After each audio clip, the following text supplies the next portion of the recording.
let us move this country away from the politics of ethnicity, from division, and let us have a clear plan on how we want to move Kenya to the next level. Our agenda is to ensure that we create jobs for those who don't have jobs. We ensure that we support those who can do business, decriminalize the business environment, and make sure that there is government support to support enterprise.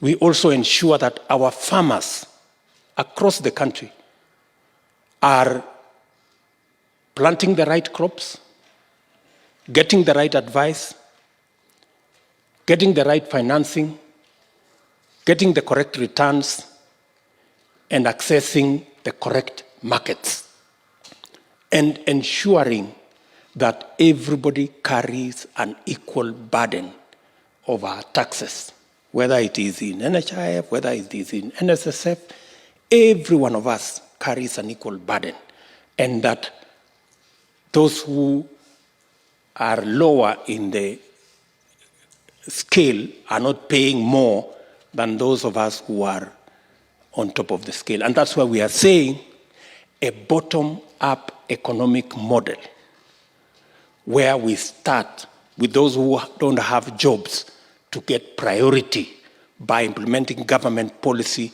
that ensures we create jobs. Those whose businesses are small, we support them, provide them financing, create the correct environment, decriminalize the enterprise, and ensure that we support them so that we can grow our economy from the bottom.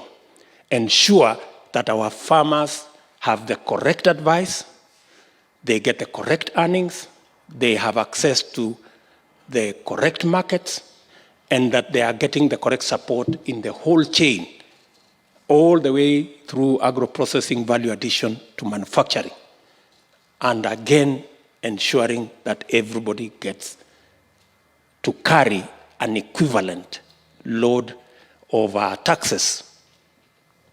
That is how we are going to move Kenya to the next level. The reason why I requested for this meeting is that I wanted to explain myself to you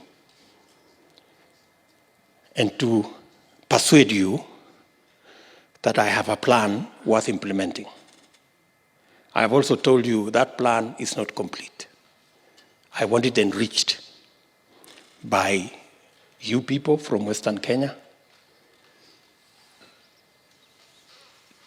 to make it sensitive to the priorities that you think will help Western Kenya move faster. And then let us commit ourselves to an implementation plan so that we stop government that is just government for the sake of government.